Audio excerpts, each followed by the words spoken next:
Ladies and gentlemen, boys and girls, it's a wrestling classic just near back live from the Vibe, and look who made it back this week. Devon Law's back in the studio. How's it going, brother? It's great.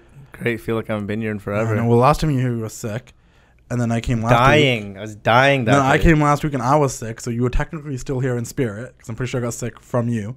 Yeah, maybe. Yeah, I was sniffling my nuts off in that last one. But if it makes you feel better, I got a couple other people sick too, because then they got sick after I did, and I was like, it's probably my fault, but it's all good. At least you're back, because it was an interesting episode last week, but now we can get back to talking about all the crazy stuff that's been happening. Feels like a lot's happened. Yeah, no, because I guess you missed the Crown Jewel follow-up and stuff like that, but other than that last Crown week... Jewel just happened on Thursday. Yeah, but other than that, not a lot, because I had nothing to talk about SmackDown last week. No, but I'm saying a lot's happened in the last week. Oh, just generally? Yeah.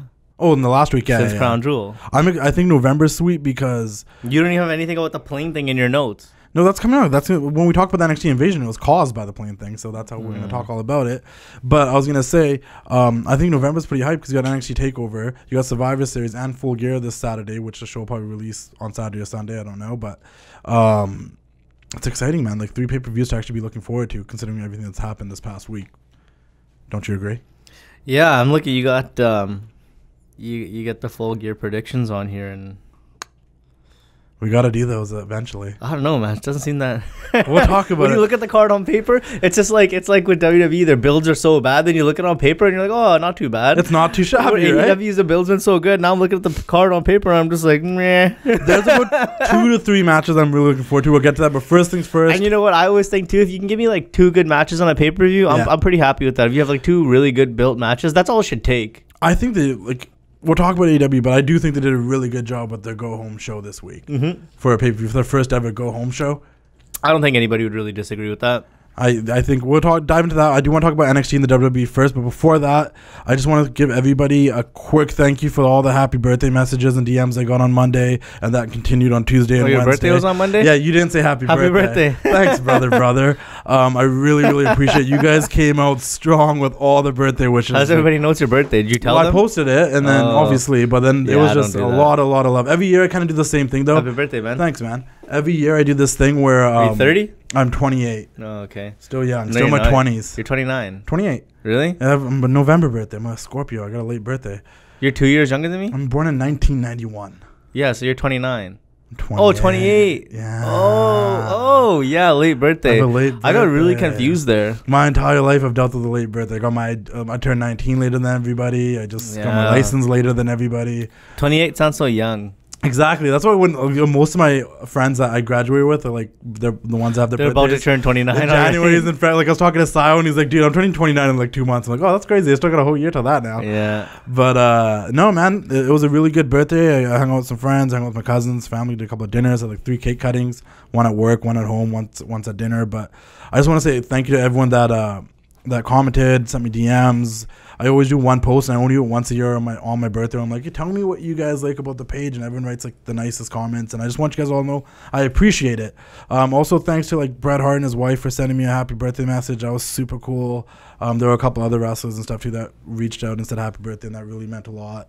But all of you that follow the page, actually describing why you follow the page and why you appreciate it, and showing me love, and all of you that threw me in your Instagram stories and all that cool stuff. And what were some reasons? Let's hear some happy positive stuff. You know, like bringing wrestling fans together from all around the world, bringing nostalgia, making this, being so positive about wrestling. You know, you never, like, even if you have a different opinion, you don't trash people's opinions. You try to, like, you know, just... and that's what, you know, it's crazy to me, too. Like, your brand was built on, like, the good shit. And, like, we don't talk about nothing from the golden era on here. We're going to, and we were discussing on the walk in here. I was like, maybe we could start like a Patreon or something where we would drop special episodes and special things where we're talking about classic wrestling and audio version. Whether anyone would enjoy it or watch it, that's not up for me to say. But I know, like, I find us pretty funny when we watch old shit. And I think we can relate to it more because we have memories of growing up and watching, and that's basically what the page was built off of too. So I totally get where you're coming from. Yeah. let's see what other people said. I'll read like one or two of these. One of them here was, I love trying to watch you read without your glasses. Here we go. The wrestling class. And shout out about glasses. If you need glasses, visionpros.com or .ca. Use the promo code VP Classic. Save yourself 25%. Get yourself some prescription glasses, non-prescribed glasses, sunglasses. Contact you the thing. Vision Pros. Check them out because I'm blind and I usually wear glasses all the time because I can't see far away. But we're gonna try reading this without it. But if you need glasses, Vision Pros. Get yourself some Ray-Bans. Yeah, stuff from Ray-Bans, the one brand we know. But anyways, this is from Rio is the Way, and he is an independent wrestler who I want to have on the show one of these days. We'll get him on here soon. But he's like, the wrestling classic to me is pure culture, a way for fans everywhere around the world to relive moments in the history of this art, a community for folks to come and discuss the current day product and share topics that they may have liked or disliked. All things considering, very happy birthday to you and many more. Dedication and loyalty to your followers in wrestling. Inspiration to the culture I provide, or the content I provide in the small fan base. Inspiration on how I want to go about life in the future. Overall page, I see an escape from reality. One of the best accounts I've ever come across. Just a bunch of nice stuff, and it really means a lot. All of you that came out and showed love, man. And it's, if you guys want to read these comments, it's under the Macho Man post next to the post of myself, and those like 61 comments of just people saying really nice things. So nice. I just want to say appreciate all the birthday love. I'm not a huge birthday person. I don't know. I think I threw one birthday party my entire life in my adult age, and at 25 I kind of always get reflective and weird around my birthday. I think anybody that's out of high school and makes a big deal of their birthday is kind of corny. Yeah, unless I was like a millionaire at a dope house, I'd throw a big party. But I think most adults don't give a shit about their own birthday. I just get really reflective. Other people's birthdays are more fun. Yeah, I just get really reflective in a negative, but motivated in a positive, because I always think about what I did the last year. And I will say one of the coolest things that has happened in the past year is this show, is starting the TWC show, and I want to continue that for the next year and the next couple of years. And I hope you guys that support and listen to the show will continue to support and listen to it, or hit the subscribe button. The show's now on the Wrestling Classic YouTube page, by the way. We have all the older episodes uploaded, and the future ones will continue to be uploaded on that channel, so be sure to subscribe to the Wrestling Classic. Also, stay subscribed to The Vibe. There's going to have a lot of cool content, hip-hop and music content coming that way as well. But you can also find the TWC Show on Spotify and iTunes if you haven't already. Google Play for those of you that use Google Play. And we appreciate all the support and all the, the ratings. And help us out. Help us make some money, guys. Yeah, man. And if there's anyone that wants to be mentioned on this show or wants to do some sponsoring and all that type of stuff, let us know, man. We'll say some ads. We'll shoot the shit. Yeah. The page's got a far reach. Yeah, man. We'll do the thing. And if you get a shout out on this show, there's a chance you'll also get a shout out on the page, which has a far reach with the 500,000 people that follow it and everyone that really supports it. And I appreciate all of you, but I just wanted to say thanks to everyone. It was super cool. You guys made me feel special on a day that I usually don't feel special anymore, and it was super cool. That's the only corny thing I'm gonna say for the rest of the show. No, that's fine. Other than that, let's talk about what everyone's been talking about and talk about blessings in disguise. The Wrestling Classic for me was a blessing in disguise. As a page I started by accident, and ended up being a great thing, but something else happened. The folks got stuck in Saudi Arabia. Their plane did not take off. Oh, I thought you were going to talk about Brandy Rhodes and her promo. No. And that's not a blessing in disguise. No. But what was a blessing in disguise is that the folks of SmackDown got stuck in Saudi Arabia. That's very unfortunate. That sucks. There's a bunch of conspiracies around it. Corey Graves broke the conspiracy on his podcast, but can you really take that for truth? I don't know. Yeah, you read my mind on that one. Yeah, and you're going to say that. I took it for truth, but you probably took it as a grain of salt. But all I know is it sounds like they got taken care of. Oh, no, 100%. But it worked out, man, because I remember, because let's be honest, we can both agree since SmackDown's moved to Fox. Sucked. Hasn't been that great. The first episode was good, and everything else hasn't been that great. Like, it actually sucks. Nothing happens. Yeah, nothing notable that you, like, I can't tell you what happened 2 weeks ago. That's all I keep thinking about right now is Sasha Banks. But that's only, like, I can't tell you anything notable that's happened. No, she's, like, been hurt since it's on Fox. I know, but I tune in for her and other things. But her outfits. Yeah, great outfits. But nothing's really been happening, point blank. Yeah. But I was intrigued when I found out that these guys were stuck. I'm like, what are they going to do for this show? I thought it was going to suck. Yeah, and I knew they had some guys that didn't go, like Daniel Bryan in a gauntlet. I'm like, Daniel Bryan and Sami Zayn going to fight for an hour. Like, what's going to happen here?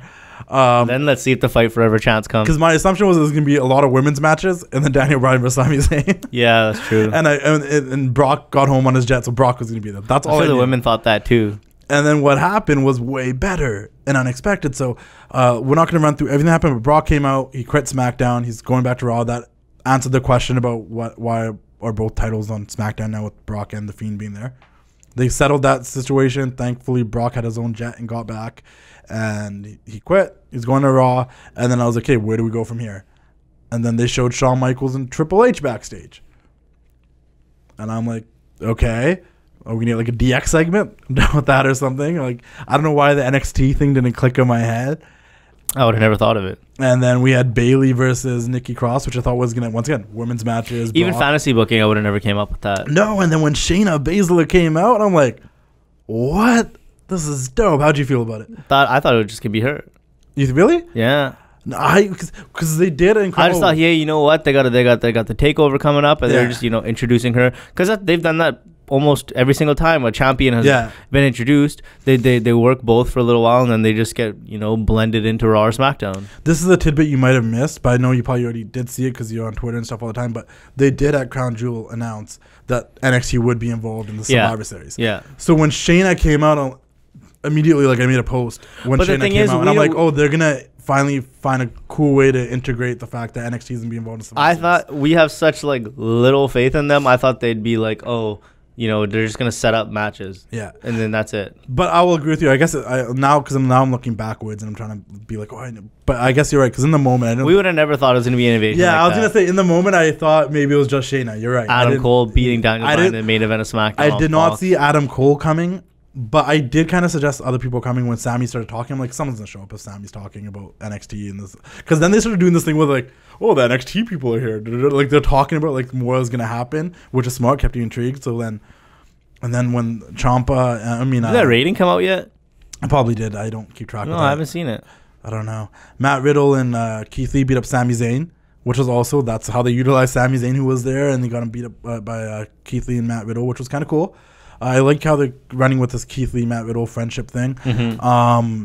What else happened? Then we had Ciampa interrupt The Miz on Miz TV, and Ciampa cut a really good promo about how The Miz is really good. That was great. That was one of the better parts of the show. I 100% agree, and it was a good promo on The Miz. The Miz cut a good promo back, but you knew it was going to lead to a match when Miz came out in his wrestling gear for Miz TV. Yeah. Obviously, for those that don't know, his original guest was supposed to be Bray Wyatt, who did not make it back as well. So he came out there and said he was going to interview himself, but he said he heard there's NXT guys back there, and then out came Ciampa, which was the one thing I'll say. I don't know where they were, but the crowd wasn't that aware of these NXT guys. It didn't feel like. At least they weren't as bad as the Raw crowd. That's true. The Raw crowd was bad, but they weren't getting the pops and Buffalo, stuff I was think. Yeah, they just weren't getting the pops and stuff that I was expecting. But Ciampa versus The Miz was a good match. I will say this though, and these might be me being affected by dumb Instagram comments. The people were like, these NXT guys look really small compared to the guys that are on the main roster. Yeah, they do. And I'm like, yeah, they kind of do. But anybody who's watched the TakeOver knows that doesn't really matter. I know it doesn't, but it does. Like, put them on that big stage, I'm like, they also seem like even smaller now. Because the matches don't really matter, but NXT, the way the matches go down, make it seem like they matter because they just beat the shit out of each other. Yeah. Like, it's just good action. Like, I'm not one of those guys that don't think that small guys can't go or anything like that. But seeing The Miz standing up, I didn't realize Miz was that big. Mm-hmm. Ciampa's also a pretty small guy, though. Yeah, that's what I mean. Like, I didn't realize The Miz was that tall of a big of a guy until he was standing. Ciampa's just he's just been getting ripped lately. I know, but he looks great, 100%. Like, kind of reminds me of he who shall not be named, Chris Benoit, who was really ripped but a smaller guy. But it works, when you do it that way. But that was dope. And then who else came? And then they did they teased Adam Cole talking to Triple H, Shawn Michaels, and they teased us Daniel Bryan talking to Triple H, Shawn Michaels, and they teased Bryan versus Triple H, which I'm like, that's something they could pull out of their bag. Let's just do Bryan versus Triple H to end the night. That's something I thought could have happened. Yeah. Then they teased us with Shawn Michaels taking off his jacket and then being like, oh, it's cold in here. Yeah. Which was funny because that's, I think, a dream match for everyone. Yeah. And then in walk Adam Cole, and I really got hyped. I don't know. I'm like, Adam Cole versus Daniel Bryan, that's a match I didn't even know I wanted. It was just the way it was playing out on Friday, it was just like, I wasn't even trying to predict or be negative or anything like that. I was just sitting back and enjoying it, man. I didn't have any thoughts. And it was easy to enjoy. I didn't have any thoughts on it. I'm like, this is crazy. Yeah. What the hell's going on right now? And we talked about this in the car right here. Like it was exciting, man. The commentary team was fun with Renee, Pat McAfee, and Tom Phillips. I actually, straight up, I missed Renee and I missed Tom Phillips. I definitely missed Tom. Renee wasn't the Raw Renee on Friday. No, that's what I mean. And she seemed like a heelish. She was chains off. Actually, herself, personality. Like, not even heelish. She's just kind of snarky. And just being herself. And she's very, like, witty and kind of snarky. And she's smart and knows the product very well. Let me throw this at you. Do you think it was because she wasn't with Graves and Michael Cole? Or do you think it was just the freedom? I think because she wasn't overproduced. And even if she was, it was a one-time thing. I mean, like, when you know you're going to be on Raw every week with the same ear, like voice in your ears, like, it's probably a lot of pressure. And, like, there's a lot of pressure to, like, follow the company line and not, like, be yourself, right? Yeah. Whereas, like, anybody who's followed her career knows, like, that's, like, her personality. And she sounded authentic. It felt real. Yeah. And I think the whole commentary team that night felt real because Vince was there. Let's just throw that out there now because there were a lot of people that also were, like, on my Instagram and stuff like, man, I can't wait till Triple H takes over. And, like, oh, man, this shows you that Vince sucks. And it's like... No, that was Vince. Vince was still there. Vince gave the, like, approval for all of this to go down. Word is that Triple H pitched it as the idea of what they could do since, you know, the guys were stuck over there. And Vince was like, yeah, do it. But Vince was still sitting back there. Vince was still producing the show. Yeah. He was fully involved. So all of you that were out there being like, oh, man, Triple H this and oh, it's going to be so... It was still a Vince-produced show. And let's be honest, I didn't want to compare it, but I drew a lot of parallels of the excitement I felt back in 2001 when the WCW Invasion first started. Like, there's nothing better than Vince on his back's against the wall. Exactly, and it felt like, and Vince produced socials back in the day too. That's why he's the king. And it was fun back then, and it was fun this week. Maybe we wouldn't have had this if all that didn't go down, but man, a blessing in disguise. I don't know. I mean, it's hard not to believe that like it wouldn't have went down that way. Do you think they still would have done an NXT Invasion? We would have seen more NXT guys get squashed. We wouldn't have seen like the clean sweep we saw. Would the NXT guys even be on the show, or would they have rated to Raw? Probably in some form or fashion. They're gonna start building Survivor Series. I don't think that was a total fresh plan. Yeah. But I think a lot of the stuff was probably pitched and either not really decided on or straight up said like, oh, we're not gonna do that. I agree with you. I think they were eventually gonna do an NXT Invasion angle since they were including Survivor Series. But like that came off like we keep using the word invasion. That actually came off like an invasion. I thought it would be. Like, you'd think it would be more of guys just showing up. Yeah. Doing, a basic stupid promo from the top of the ramp or coming out of the crowd. But, like, this actually felt like a whole show invasion. Literally, like, the way that Riddle and Keith Lee chased Sammy to the ring, the way that Shane just came out of the crowd and attacked Bayley, Sasha, and Nikki. And they don't, like, none of those guys looked like Raw or SmackDown guys. They don't. Like, you could never watch NXT and you could never have watched SmackDown or Raw and you'd probably think, like, oh, hey, these guys aren't the same. 100%. They look like they came from somewhere else. Yeah. The underground. They look like underground wrestlers that like we know of, but we don't see every week on these shows. But that's to your point, though. Like, I don't think they knew. Also, because Adam Cole on the After the Bell podcast was talking about how like he literally found out like the day of, and like he was at home, so like he was able to pack and fly out there and all this stuff. And I'm like, that's crazy. Like, it must have been a last minute plan. But yeah, they were gonna do it eventually. It was gonna happen, but. It stood out. I really, really, really, really enjoyed the main event between Adam Cole and Daniel Bryan. So good, man. It was I watched it twice. I watched it twice too, actually, because for different reasons. Obviously, the first time I was on my phone a bit trying to see what the reactions were, and then I wanted to watch it a second time without looking at my phone, just like watching it, and I like really enjoyed it. And the right guy went over, man. Like, and Daniel Bryan's at that point of his career, he can put guys over. It doesn't hurt him at all. He's bulletproof. Yeah, and give them a quality match. And they told the right story. It wasn't like a total squash. If for everyone that's like, oh, why did Daniel Bryan lose to Adam Cole? That makes no sense. Like, how does it not make sense? Once again, dumb Instagram comments. People are just like, why would he lose? Oh, they buried. I'm like, listen. Like, just shut up sometimes. Shut the hell up. Bryan is bulletproof. And if anyone was really paying attention, it was one match. Do you ever watch sports? Nobody goes undefeated for a whole season, man. And like, it happens sometimes. Sometimes it's not your day. You're not buried after one loss. Not even if Daniel Bryan loses to Adam Cole and then next week loses to freaking Damian Priest and then loses to Pete Dunne and then you know what I mean? Like then maybe you could say, oh, like what's happening here? This guy keeps losing to NXT guys. But that was just like these people showed up. It was a good match with the top guy. Daniel Bryan's not the top guy. Yeah. He lost to NXT's top guy. Yeah, and Daniel Bryan is a former champion. He lost to the NXT's champion. Like, it makes sense. And I think everyone... Daniel Bryan beat John Cena clean in the ring, 1, 2, 3. Nobody remembers that, and they never heard John Cena a lick.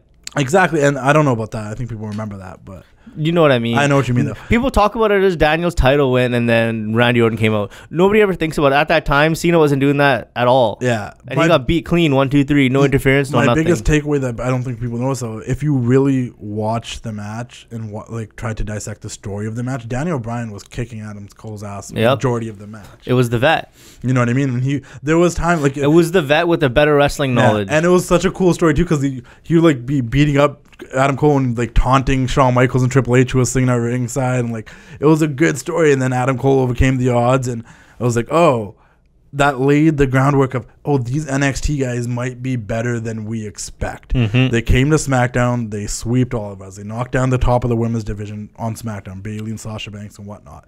They knocked The Miz. They knocked Sami Zayn. They knocked Bryan. All the SmackDown guys got rocked by these NXT guys. Then you had Triple H cut that promo at the end of the night. Reaching back to his old promo from 1998 when he introduced X-Pac. You know, when you're looking to build an army, what do you look? You look at your blood. You look at he said friends back then, but he said your family this time. And he didn't have to mention the Click. He went to the Too Sweet to Shawn Michaels in the corner. And I'm like, for us hardcore longtime fans, I was like, if you picked up on that, it was a cool moment. You're like, oh. Because every time Triple H is an army builder. Whether it's DX, whether it's Evolution, Triple H builds armies. He knows how to do it. And it was a cool little call back to that promo, and just a cool promo on that gave a great vibe to the end of that show. Yeah. And it made you want to tune to Raw. Did it not? Yeah, and then the crowd had to go and show up and ruin it. The Raw crowd wasn't great. And it's just so funny because every single wrestler that's talked about that show is like, yeah, Nassau Coliseum's always been a bad crowd. And it's so funny. You watch them try to defend themselves like, oh, I was in the building. It sounded good. Listen, dude, you hear 3 people yelling in your section, it's going to sound good. Yeah. You guys weren't good. You're horrible. And I want to bring up something that we're going to talk about later, though. But for all those people that... You shouldn't get TVs if you're going to be that bad of a crowd. They should keep notes and be like, you know what? We're not going... This building can get house shows only from now on. But I want to throw a comparison in. Listen, I'm saying a lot of good... This is the first week in weeks. We're saying a lot of good stuff about WWE, too. But I just want to say another good thing about AEW that a lot of people show. Like, oh, like their crowd, like, it goes half empty. They showed the tarped off pictures. They showed that the North Carolina arena did not sell out. But I'll say this about the AEW audiences. They're loud, man. Yeah, even if nobody's there, they're loud. But you know what, though? People say that because a big part of their gimmick is to hate AEW. No, is selling out buildings right away. Yeah, no, fair game. That's because all the AEW. So like, it's a little battle between the people that love AEW and hate AEW. But if you're gonna go around claiming like, oh, WWE can't sell out that fast, well, they kind of didn't sell out, and it showed. I don't think. I didn't look at it from that perspective, but I guess that's true. Why people say. People aren't saying it just to be like, oh, hey, it's all. People are saying it because like their thing is saying we sold out. It's not even them. It's the fans that say it mostly. Like AEW hasn't really been cocky like that. And they haven't said about Dynamite. Yeah. So they haven't been cocky like that. It's mostly been the fans. But yeah, you're right. Their fans are very passionate, and that's because the top guys have bred that. They take care of their fan base. Whereas like WWE fans, we're like trained to think the company is the bad guy. No, 100%. And I just think they don't let us. There's nobody like a Cody Rhodes where WWE fans can really cling on to, because either the guys that they're really pushing are like dorky or not that cool, or the guys we do like can never get a good string of wins. So it's just like you don't get that emotional investment that the AEW fans have, and that they're getting rewarded with not only good matches and segments, but you get to see your guys come out on top, or you see the light at the end of the tunnel where they will come on top. No, I fully agree, and I think that does play a huge part. WWE does get looked at as a bad guy, and they don't build any stars. We talked about that for weeks. It's more building the company, but if you're building the company, there's no. Well, what did I text you? The only star WWE's built in the last decade is Cody Rhodes. Which is If they didn't do what they did to Cody Rhodes, there's no AEW, and there's no Cody Rhodes like the biggest babyface in the entire planet. Because he wouldn't have been undesirable. WWE, undeniable. If WWE didn't make him undesirable. I also said that to you too. Yeah. You could have let me say that. You could have just let me say it. I just stole it. Oh. But I want to segue to something because you brought up something. You're right. Most of the guys that try pushing come off like dorks, and one of those people is Seth Rollins. And it's funny that now, once again, after a year... Huge dork, man. I love how he's just like, everything I did came undone. I don't have the energy for this anymore. After a year of trying to make change and win the title. Like, I know it's not him, but it's just like, I'm not going to keep blaming the writers for everything, man. Because, like, I don't know the inner workings. I don't know how anything's work. I can only critique the stuff that I see on TV. Yeah. And when you're coming out and saying, well, everything I've done is undone. Brock has the belt again. This and this. We're starting from scratch. I don't have the energy to do it again. It's just like, oh man, like, are you you're basically like, I think he like. Now I feel like they're trying to murder his character so he can have a new one. Now he's a quitter. No, like just kill the character, whatever he was being this year, and have like like a different like flavor to him, like how most other wrestlers do. They change up their style, they change up the way they talk, they change up their attitude, and I think Rollins is due for one of those. So hopefully that's where they're on the direction to, because whatever he's been this whole year has been very bland, generic, and uncool. Very uncool. Uncool, I think, is the best word. And it's funny, if you want him on after the bell, he's like, I don't know, I did everything the fans wanted me to do, and they just turned on me. No. Like, that's not what happened, man. Like, if that's what we want people to believe, sure, but it hasn't been a good run. And that's so funny, because he came out and every time he gets on the mic, he makes himself more unlikable. Yeah, but then his savior came, Triple H, which is like, where do I go now? Like, Triple H has been on every aspect, every point of his career, every checkpoint of his career. Triple H has somehow been involved. Yeah. And this was a great way to try to be like, hey, Seth, you can be cool again. Join the cool brand, NXT. And then we brought NXT back into it. We got booked into... then he can dye his hair half a different color and start moshing again. Moshing again. I don't know why I tried doing a bad mosh there. Yeah, but brown guys don't mosh. I know. I don't know how to mosh. But anyways, it was cool, man. Seeing Undisputed Era show up in full force. Anytime they're on the screen... It's like, I'm like, oh my God, they're interacting with so-and-so. Oh my God, they're interacting with so-and-so. Because they're not only so cool, but they're badass. Yeah. They're good wrestlers. They're cool characters. And it's just like every single person that they interact with, you're just like, okay, this is going to be awesome. And we don't really get that. And there's a couple things I want to point about the promo really quickly, though. The fact that they let Seth bring up a good point, like, yeah, you invaded Raw, SmackDown when half the roster was stuck in and whatnot. But you're right, because every time they interact with NXT stars, it does feel cool, man. And like, and the one Seth Rollins thing he said that we could probably, whether we love him or hate him, can get on board on, where he's like, I'm better than Daniel Bryan. Like, just be that guy. Be cocky. Be that guy. We like it when you like that. Don't be this, I'm happy to be here. Not like, I know what everybody wants and people hate me. Everybody's booing me. I'm just trying to be like, nah, man, you sound like a little bitch. And whether he's been a dork or not, like, I did get excited when they booked Seth Rollins versus Adam Cole. I'm like, because of Adam Cole. No, but also I do like Seth Rollins as a wrestler. Yeah, you knew the match was going to be good. Exactly, that's what it was. I knew the match was going to be good. So I'm like, oh, this is going to be a good match. And I did see them interact with each other on the bump a couple of weeks ago. The show that's on the WWE now. Oh, no, it's on YouTube. It looks really stupid. Page. It's good. They have good people come in and have interviews. Kayla's cool. Kayla's cool. That Volamir, I don't know his full name. He's cool. The rest of them, Matt looks like they cool. just put a bunch of fans on their TV show. It's pretty decent. If you want that, watch our show. Watch our show, guys. Yeah.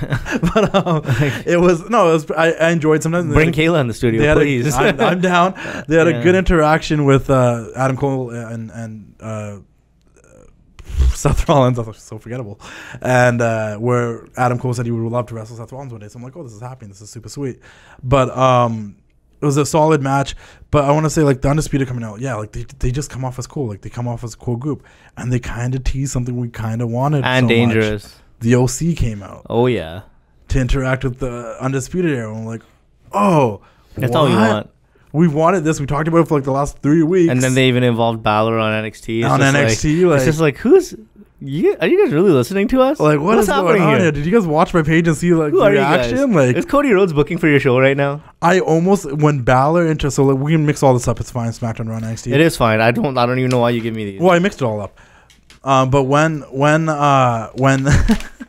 when Balor came out, so NXT ended up, the OC showed up at NXT. So they continued the OC thing. They showed the OC attack Undisputed Era before the show on social media and stuff, and they probably showed replays on the show. That was great. But I wish that was like how the show opened. That would have been dope. But anyways, regardless, we got to see it. I like it when Big Gallows gets to look like a badass. And OC opened the show. They cut a promo. They got confronted by Riddle and Keith Lee and Ciampa, set up a match for the main event. Obviously, the Undisputed Era came back. They said, "Well, Keith Lee's dope, man." Now we're going to see him win a spotlight on him. That even for me, like, I'm like, Riddle's still not doing nothing for me, man. Riddle seems like a threat regardless, though. Kind of. Like, he's in that guy top spot. Just put some shoes on. A top spot guy where he could be like in the championship match after this. I don't know. I mean, his matches are good, but the character is not like, I'm not invested in him. I'm sure a lot of people are, and I know if I was in the crowd, I'd probably be like, bro. Yeah. But I'm just like, other than that, like, I don't know. It's not doing it for me yet. Yeah, it's like when I'm sure he will at some it's point. like I forget what WrestleMania it was, 34, where I didn't even really care to boo Roman, but I was doing it because everybody else was.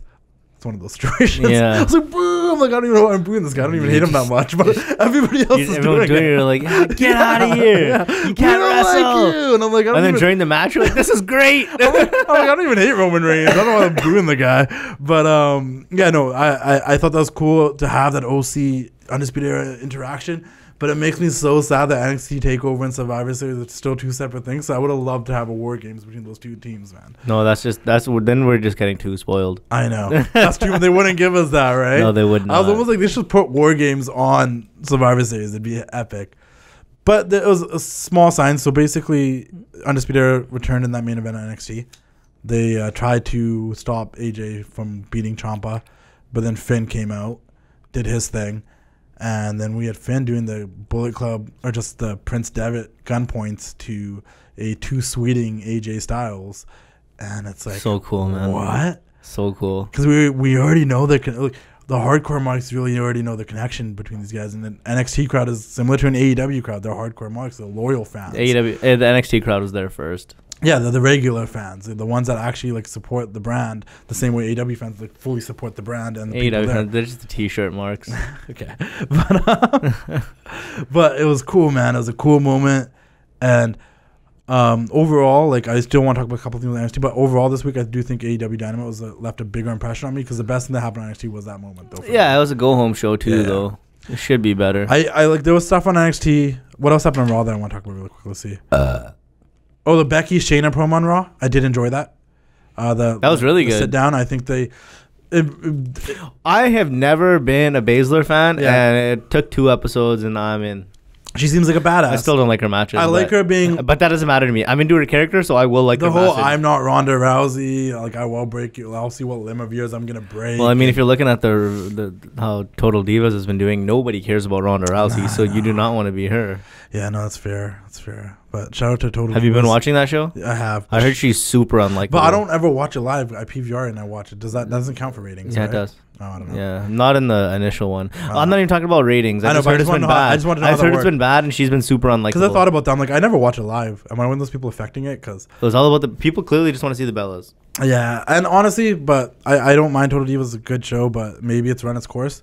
Shout out to Carmella though. Second episode. Add the Wrestling Classic. You just gotta add The Rock on there, the franchise saver. Yeah, put him on Total Divas. Right. Yeah, I mean, the only people I really care about it on this season is Carmella and Natty's funny. That's about it I can think of. Like on the show, she's funny, her and Tyson and stuff. But Ronda I care about, but I don't really care about her life. You don't care about Ronda. No, I care about her as like you've never watched a UFC fight in your life. No, and I used to watch when Ronda was on there. I just don't care about her as her real life. We don't care about her and Travis Brown making babies. Yeah, like that part I don't. In her farm, like she's dope. I just she has a farm. Yeah, I don't care about that part of her that life. Makes sense. That's yeah. But anyways, enough about Total Divas. Why? And Ronda Rousey. Why? I don't know. You want to talk about Ronda Rousey and her farm? It's better than watching Sonya Deville chase chickens. It's better than talking about Riho and Emi Sakura. We'll get there. Don't worry. But no, Total Divas is not bad, man. It just, I think the cast isn't the strongest. Yo, move on. I don't want to talk about Total Divas anymore. And shout out to Carmella for rocking the Wrestling Classic merch on episode 2 of this season. Go watch it, guys. Yeah, the Becky Shayna thing's cool. Made Bayley super forgettable. I was like, at that point, I'm like, I just want to see Becky versus Shayna. But now it's a triple threat with Becky, Shayna, and Bayley. But I guess it'll be good. Bayley's going to win that match, isn't she? I know. That's the worst part about it, right? The matches they've booked so far for Survivor Series are solid. That's one. I'm excited. And then the Revival versus the Viking Raiders versus Undisputed Era. I messaged my girlfriend. I was like, yo, just Google whatever day Survivor Series is. I'm definitely busy that night. Dude, that match is going to be legit. That triple threat tag match. I don't know what they can do for the other matches yet. Maybe it's going to be Adam Cole versus The Fiend versus... No, they can't because Brock's facing Ray. Yeah. I don't think we're going to get Adam Cole on that show. I do. Do you? Yeah, they've overexposed him. Cole and Rollins? At this point. Maybe a rematch. Maybe Cole, Rollins, and Bryan. Triple threat. I would definitely be in for that. Or they are going to have a traditional Survivor Series match somehow. And have a Team NXT versus Team Raw SmackDown. I guess Bryan and Rollins shake hands. Rollins gonna be like, "Hey, Team Hogan, you guys take me back." I don't know, and I can see Adam Cole leading that team. You know? Yeah, that'd be weird without the Undisputed Era there, though. Well, you have Roderick, and then maybe put Keith Lee and Riddle, and then one more guy, Ciampa. That tag match is going to be the best match of the weekend. And then who's going to be Rollins in the club? It's weird. I don't know what they're going to do, actually. I think we're going to get the club versus... No, because... No. Styles versus Cole versus Balor? Styles and Balor versus Cole and Roderick? Yeah, maybe. Or Ciampa and Cole. Yeah, that's another one. Gargano's still kicking around with nothing to do. And Finn's going to be going after He'll probably be in the War Games. Well, they're going to be in the... That's the thing. And then he's probably not going to be on Survivor Series. Is it back-to-back, night to night? Yeah, Saturday, Sunday. Yeah, because you can't... If some guy's in the War Games, is it really believable that they're going to show up the next night and just... It is, yeah. Speaking of War Games, the women's teams have kind of been made. It's Rhea Ripley, Tegan Nox, Mia Kim, and Candice LeRae versus Shayna, Bianca, and Io Shirai, and still a mystery person. Drop Bianca, bring Dakota Kai on there. But the story is that Rhea did not pick Dakota. She picked Mia instead because Mia came and helped out. And then they had a backstage segment where Rhea was like, we're just going to go with Mia because just Dakota didn't have it. And now Dakota's upset. And there was like an after exclusive YouTube promo where she saw that stuff where she's like, with the interviewer always stirring the pot. I like her. She's dope. Said like, maybe does this make you feel like you're not good enough? She's like, what do you mean? And then obviously the rumors start swirling in the fantasy booking, and everyone's like, well, does Dakota turn next week and join the heel team? With Io, Shayna, and Bianca? Does she somehow find her way on that team to face off against the four? Well, really Rhea, who said she's not good enough. Or do they pick someone and Dakota takes them out and then makes herself a part of the team? I don't know. That's going to be an interesting match. It is. The first ever women's War Games match. Yeah. But I'm very curious to see I don't know how I feel about that. It's interesting, right? Yeah. But I like that Dakota idea. But I don't know how I feel about Dakota being a heel because I like the team of her and Tegan. I don't know. It'd be interesting. But then you got a feud there. Obviously, Dakota's going to be part of something. But then you got a couple of feuds there. You can have Tegan feud Dakota because what the hell? Or you can have there's a lot. I don't know. NXT's cool like that because it leaves you speculating like that, and things could happen like that. It's more of a wrestling show than the other shows. So, Well, you said you like stories, and they actually have stories. And that's a story. That's why I was intrigued by that. That's why. Yeah. Then you called it a wrestling show right after. It has good stories. It does. So which is it? It's a wrestling show still though, because there were matches on the. What are Raw and Smackdown then? They're entertainment shows. Then why don't they have good stories? Shouldn't the entertainment shows have better stories? You tell me, man. That's what we've been. You're the one making the distinction, not me. I know, but NXT is still a wrestling show, but it's like the old school wrestling show. It's like the stories make sense, and it's about the matches rather than like, hey, you're fucking my wife, you know? No. You know? No, I don't. No. Yeah. It's just, the stories. I mean, we all hate Bobby Lashley and Rusev's story, and it seems like that's what you want. No, I don't want that. I'm saying those are the stories we don't need. We need the stories about the wrestling. Oh, yeah, no, we do not need those whatsoever. Yeah. That's why WWE's an entertainment show. They give us bad stuff like that. A wrestling show. Really bad. And NXT's a wrestling show where their stories are based off the matches. And, the story's basically Dakota's mad that she's poor Rusev just keeps losing too.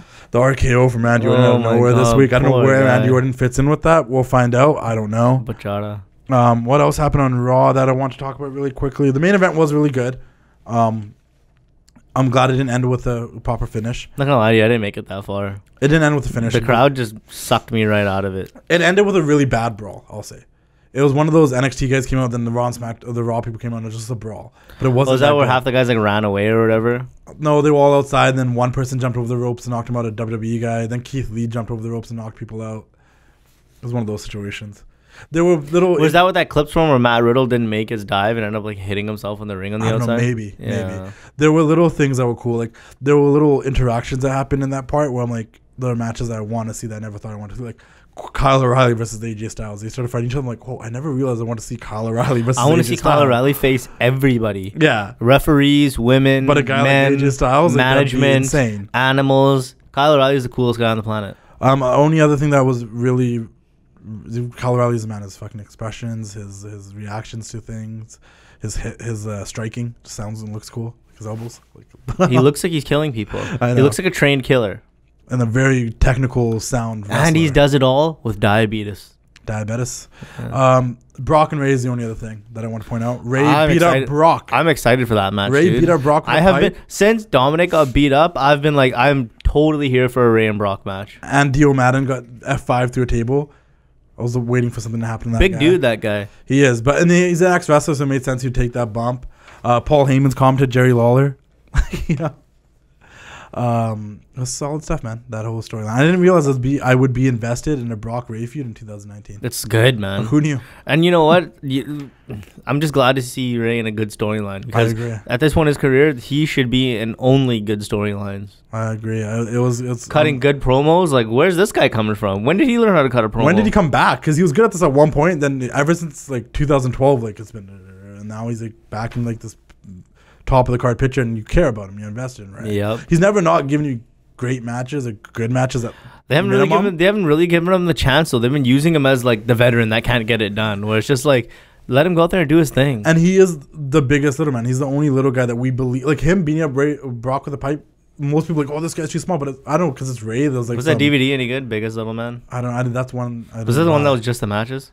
I think so. I bought it and I gave it to Jaden. So I never. I always like those ones where it's like a good like collection of matches. This is before the compilations. Compilation. It was before the network, so you know those DVDs are good when you just wanted to watch some wrestling. I was having a conversation with my boy. He has an Instagram page called Bret Hart _Dungeon. Check him out if you want. It's all Bret Hart stuff. But he messaged me, he's like, does he have any association to Bret Hart? No, I don't think so. But, really shouldn't be using that name. But it was he's a full Bret Hart fan page with nothing but Bret Hart. We all are. But he was to ask me if I was a collector, and I'm like, honestly, I collected things, but I've never been like an avid collector of anything. I'm like, there was a point I collected a lot of DVDs, and I thought I was going really hard in that thing, and then the network came out, and that was pretty devastating. Yeah. But I just wanted to point that out, so if anyone else can relate. No, I still throw the DVDs in. I occasionally, like the documentary ones. Yeah. But like matches, I'm like, I can just find on the network now. I guess that's that. But if anyone can relate to that, let us know, because we both went hard on the DVD collecting. I have no regrets. I'm happy. I'm glad I have them too. Don't me wrong. Doesn't sound like my network doesn't work sometimes. I don't popped in. I don't know why. We have we use the same one. My network's weird. I think that's it, man. We talked about everything I really wanted to talk about when it comes to the NXT Invasion, Raw and SmackDown, and what went down. And you know, another thing too, like. And then they're not force feeding this whole like Balor thing. We're actually gonna see like where is it going. Like they got a lot of stuff going on, and they're not trying to like force anything down or make anything too obvious. They're just letting these stories play out, and it's just week to week good television, which is what it needs to be. You don't need to like hotshot stuff. You don't need to have these like 3 to 5 week angles, and then all of a sudden new ones start. Let stuff just keep playing out throughout the year, and it seems like they're doing that right now, and I'm all for it. I agree with you, and it's weird because we were so happy with the whole like wild card rule ending and shows being like their own things, but now NXT's kind of brought the shows together. Now it's kind of like Raw, SmackDown, and NXT, and in that third brand thing. But then that's not even something that we could complain about too, because NXT wasn't involved in the draft. They can go wherever they want. Exactly, and it's just cool. And then it feels like an invasion because they always felt left out like that. I don't know. Totally feels like an invasion. I don't know if next year they can do the same thing and have it feel the same way. Why would they do it 2 years in a row? It's almost because like when they did the Raw and SmackDown sieges and Raw, that was a little different. That was corny, and it was never good. I know, but I'm like, because if they do this again, I don't want to complain about something that hasn't happened yet. If the Raw vs SmackDown stuff started out good, maybe it'd be comparable, but it was never good. The first time it happened, it was just corny. But and then like, the worst is when you're wearing the red shirts and the blue shirts. Yeah. Like I don't want to see Kane wearing. I don't want to see Kane wearing a SmackDown shirt. And you know that's another thing you can say is that these NXT guys, like they didn't like. Don't they didn't all come wearing like these just plain NXT shirts. If they were like their funky ones, or they were wearing their own merch, then I'd be like, where's Wade Barrett? Yeah, the Nexus is back. What's going on here? Right. But and I've got some bad news. Last note about that is it's good exposure for NXT for the fans that weren't aware. You know, maybe they'll tune into NXT Takeover. Maybe they'll and you know what? Straight up, the numbers for USA went up. There's millions of people who have no idea what NXT is and who they are. So that you're right. That's great. Yeah, and I don't like talking about the numbers, but the numbers did go up for this week's episode of NXT compared to last week. It was like 800,000 compared to I think it was like 500,000 a week ago or something from what I read. And I'm like, that's dope because people probably got intrigued from what happened on Raw and SmackDown. And it's good stuff, man. And they're on USA, so if it's on an actual network, let's boost the numbers. I am also interested to see what next week's SmackDown is going to do, because we all love this week's SmackDown. So if that reflects, it'll be a good one next week. And we'll see what happens. They've already announced the SmackDown for this week or next week, however we want to pronounce it, is Sasha Banks and Nikki are facing each other. And why is that something we even need to talk about? Nobody cares. No, I'm just saying that's happening, but like they haven't announced anything else. So I'm like, who knows? Like maybe we're gonna have some more NXT stuff, and it's gonna be different now because the roster's back. The SmackDown roster's back. So we're gonna get the Fiend. We're gonna get some stuff that we never got last week, and we're gonna figure out what's going on in different areas, and we'll see how it plays out. Because last week was really NXT dominated. It was literally just NXT SmackDown. It was a little bit different. Did that Saudi show have a battle royal? Yeah, to who the winner was gonna face AJ Styles for the US title and his Humberto. Oh, I was gonna say, did we get a Saudi show with no battle royal? But we didn't. We got a battle royal. And the club won the greatest tag team in the world. Yeah, good. Gauntlet. They are the greatest tag team. And now they have something to brag about as the OC is becoming cool again. Remember we said like AJ seemed like a guy that had clout. Now Gallows and Anderson have something they can brag about too. They won this turmoil and they beat the tag team champions, the Viking Raiders. Mm-hmm. So can you hate on them? That's it for that, though. I think all three shows were really entertaining and good this week. I really felt like a good week. Yeah. Felt like a fun week to be a wrestling fan. I can't even pick what the best show of the entire week was. I will say AEW took a little bit better for me than I think SmackDown was better because of the surprise, and if you're an NXT fan, and the characters they used, how they were used, nothing was disappointing. Whereas AEW, the builds were all good, but none of the matches were really who cares, except for the main event. I agree with you. It's a solid show. I'm going to give a quick shout out, though, to Maestro Classic. If you guys are looking to keep your beard clean and shaped nicely and shampooed and conditioned, check out Maestro Classic. They use sulfate-free products, the beard shampoo, beard wash, beard conditioner, and just really keeps your beard undeniably beard butter undeniably good. It's the product that the wrestlers and everybody uses in the WWE. They work with NASCAR. They work with some basketball teams. I think it's the Philadelphia 76ers and stuff. Like they're a trusted brand in the game when it comes to beard care. I use it. Devon uses it. We've given a bunch to our producer. They're honestly top notch. So check out Maestro Classic. Check out the new website. They also got merchandise. And if you want to save some money, shop on maestroclassic.com and use the promo code TWC Maestro. Also, a quick shout out to Chalkline. Once again, I'm going to drop that exclusive promo code you can only get from listening to the show. I'm wearing Chalkline right now, Macho Man jacket. They had a successful weekend at Complex Con. Scott Hall and Kevin Nash were there. They sold some Outsider jackets, and they dropped some other cool hip hop and Nickelodeon related jackets and sports jackets as well. And not only jackets, they got shorts, t-shirts, sneakers. They're dropping some other unique merchandise like teddy bears and stuff. So check out Chalkline Official. Use the promo code TWC15. Do the thing. So Maestro Classic, Chalkline Official. Shout out to you guys. Shout out to Cardillo. Shout out to Ice Shaker. Let's talk about a couple of things before we get into AEW. I'm going to throw these out there. Just give me your opinion, and then we'll move on to AEW. First things first, the Fiend's the champion. Is that good or bad? Let's see. I like that. I don't know.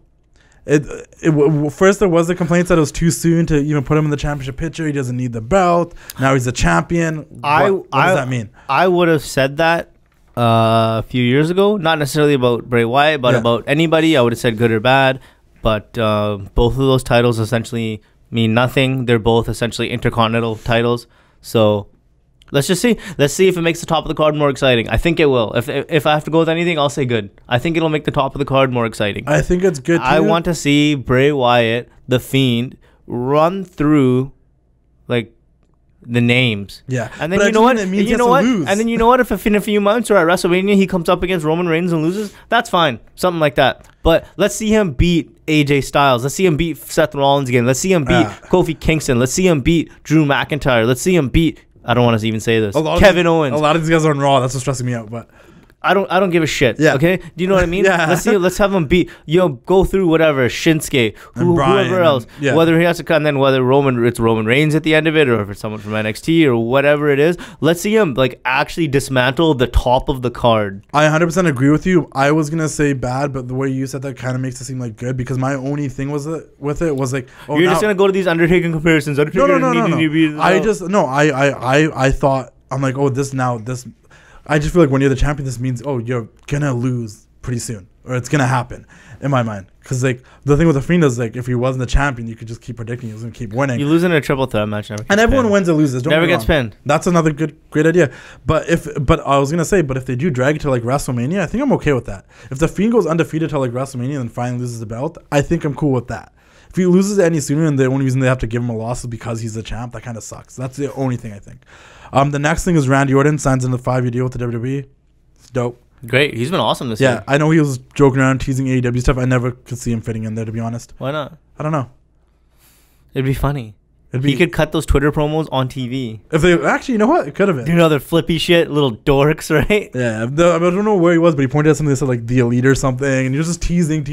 But imagine the RKOs he can do in the Lucha Brothers. Yeah, that's and the true. Young Bucks. That's true.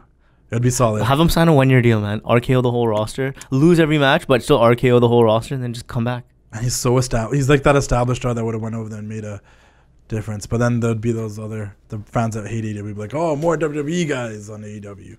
But I'm happy he signed another 5-year deal.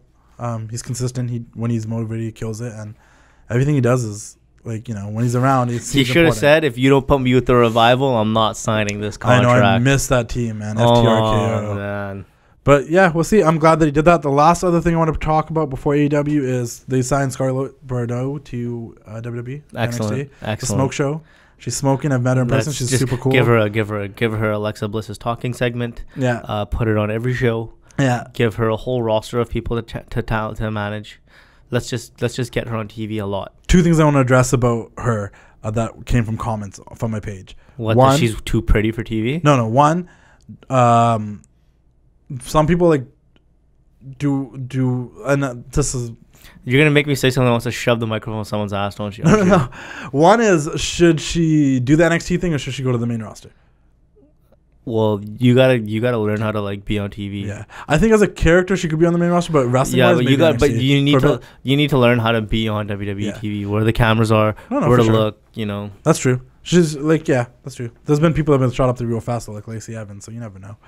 And she's not any good. I know. And Scarlett's also not a wrestler. There's no rush. Yeah, that's what I mean. So let her do a thing. And then the second thing is, obviously in Impact, she was kind of more of a Sable, like over-sexualized character. Are they gonna over-sexualized? Just enough. No, I think it's fine. But I mean, like her character was pretty much based on her being hot and like seductive.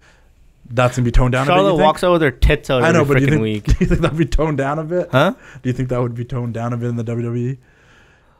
Yeah, they would, rather than showing skin, they would do it through more her words and actions. Kind of how like, Alexa did on her show. Yeah, kind of like that, or like kind of flirty, because let's face it, that's just not the program they are anymore, and I'm okay with that. And I'm fine with that too, but you don't need to show a lot of skin to be sexy. I just wanted to ask those questions. Those are the questions that came up on like social media under my Scarlett Bordeaux. Those are okay. Let's come up with better ones next week. Okay. It's kind of fun though. I was taking it from the people. It's kind of fun. Just random do that topics, more often. The things I noticed and I threw them out. Take them from your brain though. Your questions are fun. Don't take it from these dummies. I know, but I want them to listen to the show, so we ask your questions. But AEW. No, if you want us to, you make stupid Instagram comments so we can read out. If you want to make everybody happy, make a burner account and just post some stupid shit we can talk about. Don't become trolls, guys. I love you. No, not trolls, but like have really bad opinions. Fair. Let's talk about AEW. Let's talk about Wednesday Dynamite. The things that stood out to me and the things that didn't. I don't want to talk about everything. Brandy Rhodes. Let's talk about that. Let's just shoot. Brandy Rhodes promo. Not good. It was a very well enunciated and said promo. Yeah. It was produced nicely. Yeah. I get it. Like, I understand what she's trying to say and what she's trying to portray. I've never, ever been that person that's like, oh, you're only there because of your dad or this and that. I've never said about Triple H it's because of who you're married to. Never. For some reason, my only thought about Brandy Rhodes is, maybe it's because the way she talks about herself, like the way she's come up and all I've achieved, this, that. I know it's dickish and people aren't going to like it, and I feel horrible for even thinking it, to be honest. I know I like to make jokes and stuff like that. I feel horrible for thinking it, but I'm just like, you're just Cody Rhodes' wife, man. And she mentioned that. I know. And when she mentioned that, I did think about you because you said that to me. And her mentioning that doesn't change that for me. It's just like, if you do good at the marketing stuff and all that, do the marketing stuff. And you're a good valet, be a valet. I don't know. The production wasn't bad. The promo made sense. She enunciated it well. It was great. It wasn't like it was. I'm still not invested in it. I think it's. Was she saying that she gets bullied and now she's about to bully others?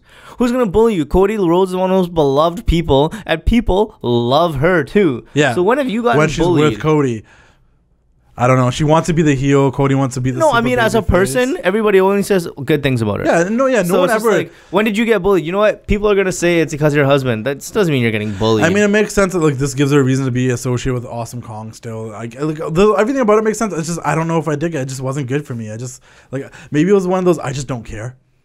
Definitely don't. I just don't care. And it's interesting too because like, I've been supposedly saying, the AEW like whole women's division, women's roster is like Kenny Omega project. Yeah. And it's interesting that the two things he's in charge of, the women's roster and himself, are both not very good at all. Yeah, and I was gonna say, like, and I'm one of those people. I'm wondering if maybe they should hire Gato. Because I've said it, like, I'm week after week, and I'm gonna say it again this week. Those women's matches on here, I did not care about. They're building it, and then they have good. I'm not even gonna say they're talent. Talented. They have good people and people that can pull stuff off. But it's just I don't think they're focused on it right now, and and that's fine because they're building a lot of young stars. Yeah. And we're in a climate and a culture right now where no matter what, the women are gonna get some love. Yeah. Because they went through a long time where they got treated like nothing and they got positioned like nothing. So I think they deserve to have a shot and they deserve to get a little bit of leeway. But let's face it, they're spending a lot of time building a lot of young male stars and building up their male roster. There can only be so much time and brain power put into one thing, but it's not that interesting. And so you can't blame them for that. One thing you can blame them for is they have really done nothing to make Riho seem important. They haven't, but she's the champion. They showed a couple of video packages. Not a single thing. Nothing that really stood out. And I wrote it literally. I'm like, when it comes to women's division, it's still meh. And if Brandy Rhodes... If Brandy Rhodes MEH, baby. If Brandy Rhodes is the answer to that, that's not it. Like still meh? Is that the episode title? This should be still meh, the women's division. But no, the rest of the stuff is really good that's been happening, so I can't say that. But the women's division is still meh. And like Brandy Rhodes is the answer to that. And you're right. The fact that she pulled that because I'm Cody's there, so I'm this person's that's why I get that. Someone else did something similar, but their promo is really good. Cody Rhodes was out there saying, people are saying I'm just in this championship position because I'm one of the promoters. The funniest thing is anybody who actually says that about Cody Rhodes is actually an idiot. Yeah, this guy's been on one of the best 2-3 year runs in all of wrestling. Exactly. And anytime the guy steps out, the crowd blows the roof off the place. And they did that night too in that half. I guarantee you the only reason he's in this title match now is because they see the reactions he's get, and every other person that's in charge is like, Cody, it's got to be you. I guarantee you he's like, no, not yet, or no, not at all. But when you see those reactions, as opposed to what WWE does, you got to put Cody Rhodes in that spot because nobody gets those reactions. And when someone's over, you give him that opportunity, and that's what happened. What a great promo. But I love how he spun into that situation where it's like... He called Jericho a dick. Yeah. And he spun into that situation where he was like, yeah, if you guys do think I get what a blah, blah, blah, blah, because I'm the VP or because I'm Dusty's kid. I don't think he's going to win. And they've done this in the past, and I won't have think he's going to win. I do think so. I think he is. I don't think so. If he doesn't, then that's a whole different story they could tell, but I think he is. I think that's the only thing I was going to say about it. It made me feel because then all you can do somewhere down the line is whoever's champion can be like, I don't care if you said you're never gonna get a title. I want Cody Rhodes. I want Cody.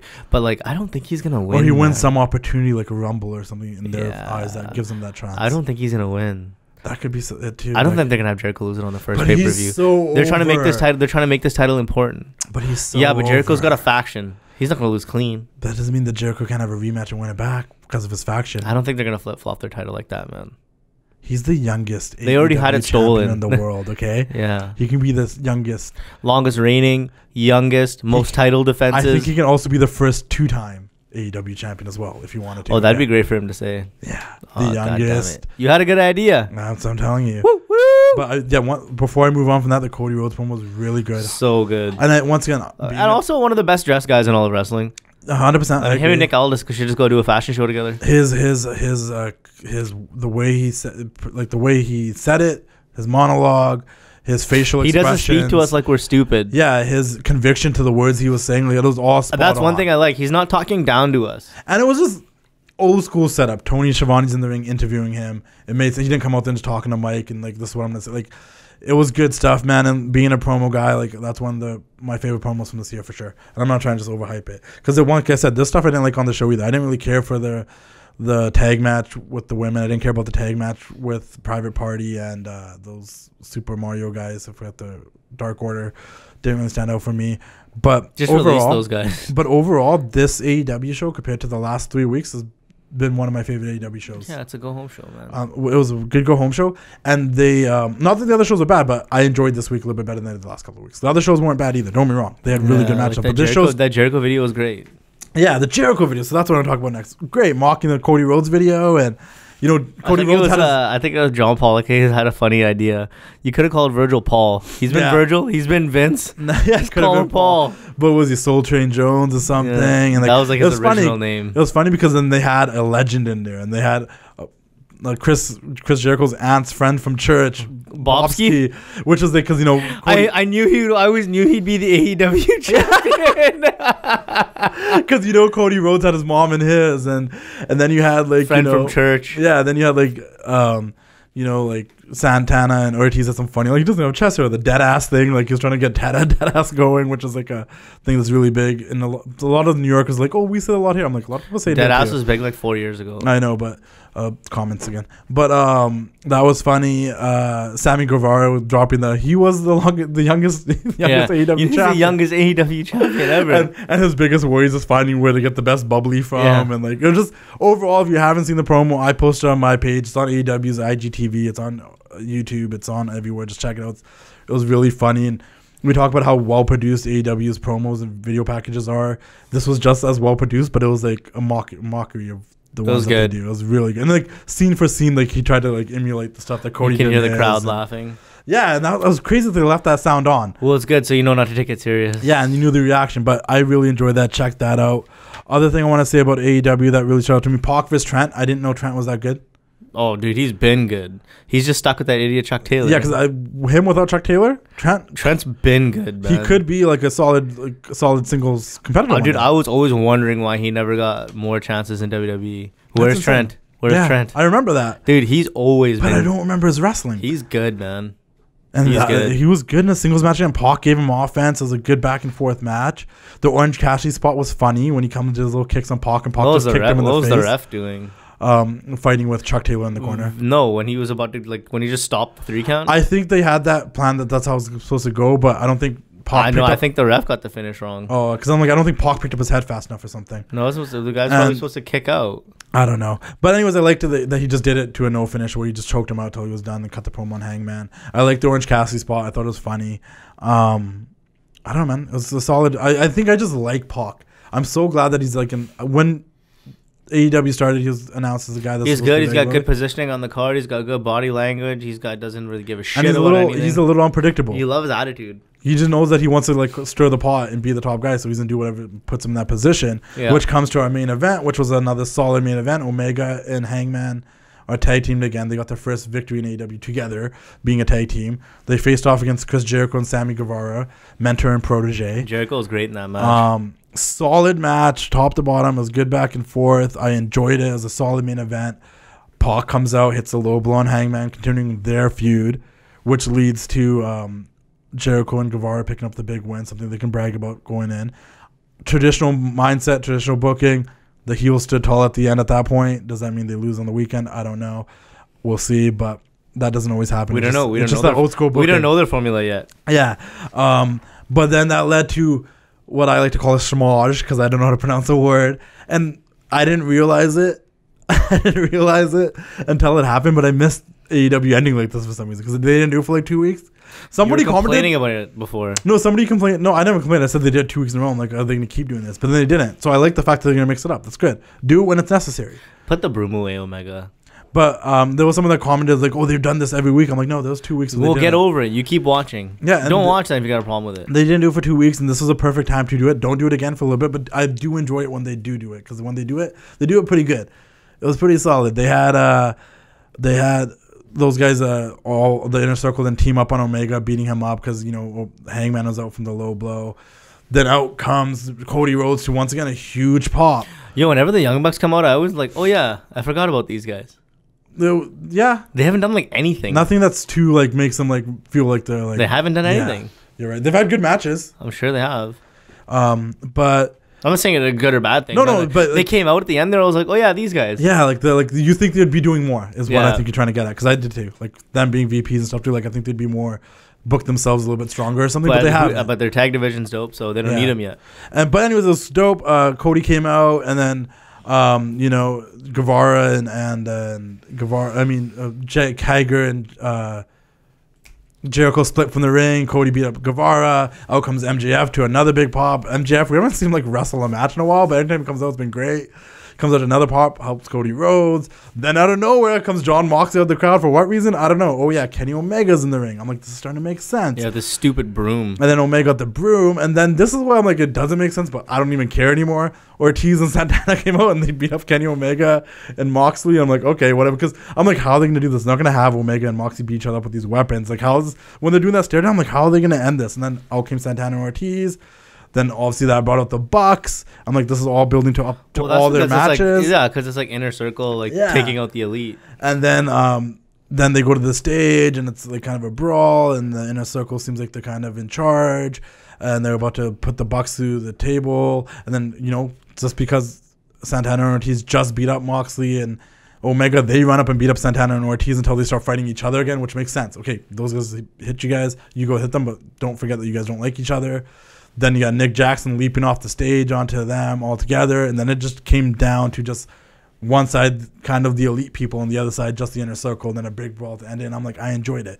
The thing I want to point out, though, there's so many people that weren't on this show, like Darby and the Luchasaurus guys. If you're not on the pay-per-view, you don't deserve a spot. And not deserve. You shouldn't get a spot. The Lucha Brothers and they got plenty of shine in other weeks. This one was for the pay-per-view. And my point, and I agree. My point is, it didn't hurt though. Like, it didn't do anything that they weren't. It doesn't, because guys don't need to be on every week. And what I was gonna say is, for the weeks that we've gone by, where we're like, oh, is it not us, but like people on social media, like, oh, is the AEW roster like deep enough? Like, do they have enough? They do, clearly. Clearly it is. Clearly they do. That was the point I was trying to get. Like, all these guys weren't on the show. That are people that, like, I was like, oh, I noticed. I'm like, oh, there's no Lucha Brothers, there's no SCU, there's no like Jungle Boy guys, there's no these guys. But I'm like, it didn't matter. Man, WWE's got like double the stars they have, and they can't produce a show this day. Exactly, and I just wanted to. That was the point I wanted to make. This was a really solid show. I enjoyed it from start to finish. I watched the main event twice. I watched the Brawl a couple times because I posted and I had to cut it up, and I really enjoyed it. It's good. Still not my wrestling yet. It does give me WCW vibes. WWE is just so bad sometimes, but it's mine. Yeah, And WWE was super good this week, so I can't hate on it. But I really enjoyed AEW. Let's just wrap this up. Full Gears this Saturday. Let's give our predictions. I don't know if this is gonna come out before or after the show. I'm gonna say the match. You just tell me who you think is gonna win. Let's not dive into them too deeply. Let's pick your winner. Okay. Full Gear predictions. Bea Priestley versus Britt Baker on the pre-show. Which you think that would be a more important match? But why would it? They've had this feud since like the first show, and they just seem the champion. I know, but they just seem like bigger names than who is in the championship match. But I'm gonna go with Bea Priestley too, because I think Britt Baker's kind of already established, and her taking a loss does something for Bea Priestley, trying to build a new star. You see that clip of Bea Priestley almost killed some chick recently? No. They went for like a powerbomb spot off the top rope, just dropped the chick right on her head. That's not good. Hopefully that doesn't happen on Saturday. I don't think it will. It was obviously an accident. Bea Priestley's dope. No, for sure. But we'll see. But I'm gonna go with Bea Priestley for that one. Mm-hmm. The next one I put on here, and I put the women's matches first because that's what I'm least interested in when it comes to AEW. Rio and Emi Sakura for the women's title. Rio continues. I agree. I'm gonna go with Rio too for that one. Next, Adam Page versus Pac. I've been looking forward to this match again. I'm gonna go with Adam Page here. Nice. I just think he hasn't had a definitive singles win, has he? Pac has. And Pac has been getting Pac hasn't lost in a singles match, and this is your first pay-per-view. It's a good time to maybe give him that first loss. Yeah, just the tag match. And drive Pac a little bit more crazy. Because I think you can actually continue this one. Even though we've seen it twice, I think you can kind of continue Pac and Hangman. Yeah, you can come back to it. Yeah, I think that's something that can still happen. One that kind of started building last week on the show, and they had a little interaction on this week's Dynamite, which I didn't mind. Sean Spears versus Joey Janela. Sean Spears. I think Sean Spears needs that big win too, so I'm going to go with that. Yes, please. But maybe Joey Janela can show us that he can wrestle in this match without hardcore stuff, because it's just a straight singles match. There's no gimmicks involved in this one. We haven't seen many of those from him. SCU versus Lucha Brothers for the AEW tag titles. SCU just won the belts a couple weeks ago. I think Lucha Brothers, and I think we're gonna see some kind of fuckery with SCU where you might see a little bit of a split. I think they're tension. I think they're positioning Scorpio Sky to be a real breakout star. So I don't know if that's gonna happen yet. Yeah, all the belts aren't gonna stay on the same. But if Riho's keeping the title, I do think I kind of want the Lucha Brothers to be the tag champions. I think they will. So I'm gonna. I don't like that we're agreeing so much on this. The only one that we haven't is Adam Page and Pac. But you're the only one that's gonna remember any of this shit. I might change my mind in 10 minutes. Fair game. But I'm gonna go with Lucha Brothers too. Young Bucks versus Santana and Ortiz. I really want Santana and Ortiz to win. I think the Bucks deserve and are due for a big win. I want Santana and Ortiz to. I just think the Bucks are already The Bucks. Yeah, but they're not the Bucks on TV. That's also fair. And if the Inner Circle's gonna take some L's, I don't want it to be here. That's the only other thing. It's not gonna be in the main event. That's what I think. Mm-hmm. Lights out match. The lights turn off, and when they come back on, everything's unsanctioned. John Moxley against the cleaner Kenny Omega and his barbed wired broom. John Moxley. I don't think we're gonna see Moxley lose for a while. He needs to win. And his promo last week, you weren't here. Omega still got that on the downward spiral. You weren't here. We never really got to talk about it last week. I actually didn't mind John Moxley's promo. They finally gave him a live mic last week. It was great. Good. It was good stuff. I'm going to go with Moxley.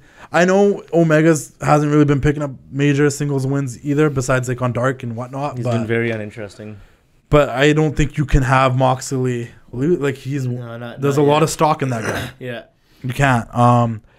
Jericho versus Cody. This is gonna have a lot of stuff going on. I know MJF's gonna be around there. Jake Hager's gonna be around there. I'm going with the youngest AEW champion of all time, Chris Jericho. We got Inner Circle. We got the Elite.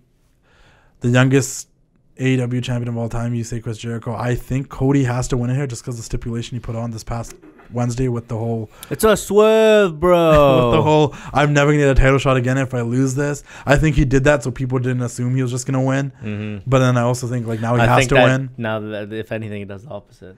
But I think we're like I think both of us are thinking about this differently. But I think Cody wins. But I do think the Inner Circle. I think Jericho does become the first ever 2-time AEW champion, and then that happens real soon with some sort of swerve on Dynamite or something. It has to maybe have it happen on Dynamite so people tune in and like what they're having a rematch and Jericho won the belt back because the Inner Circle because it makes sense. Or they have Cody win it on Dynamite when more people are watching. I mean, if he loses, he's not supposed to have another shot. So. But you kids wrestling, dude. It's not hard to come up with a reason. I'm pretty sure it's set in stone. Those are our predictions for Full Gear 2019. What a fun. I hope you guys enjoyed this episode of the TWC Show. Once again, subscribe to the Wrestling Classic YouTube channel. I appreciate all, like, I think at least 50 or 60 of you subscribed this past week as I've been promoting it. I really appreciate that. That's not enough. I know we need more, but those of you that did, because I just started promoting that, it's going to be on there now. I do appreciate that. Also, check us out on Spotify, iTunes. For those of you that get confused when I say iTunes, if you have an iPhone or a tablet, Apple Music, there's usually like a podcast application that's like this purple thingy. Most people either delete it or they don't use it if they don't listen to podcasts. Find that and subscribe. And those of you that listen to all the other wrestling podcasts like me and Devon doing stuff, you already have it. Just find us. Search TWC. I got it on Podbean. Just search TWC Show. We're on there. Subscribe. Are we? That's what I use. Oh, we're on Podbean too, I guess. And we're on... I like the way it looks. Google Play. So check out the TWC Show. Literally, if you're going to search me on YouTube, you can either type in TWC Show or The Wrestling Classic. If you're going to search for us on Spotify, iTunes, Podbean, or all the other places, search TWC Show. And then you'll find it. Leave a rating, subscribe. I hope you guys enjoyed this week. We'll be back next week, man. And it was a good week this week with all the NXT stuff and AEW and everything. We'll be here. We'll be back live from the Vibe. Better than ever. Ooh, yeah, dig it.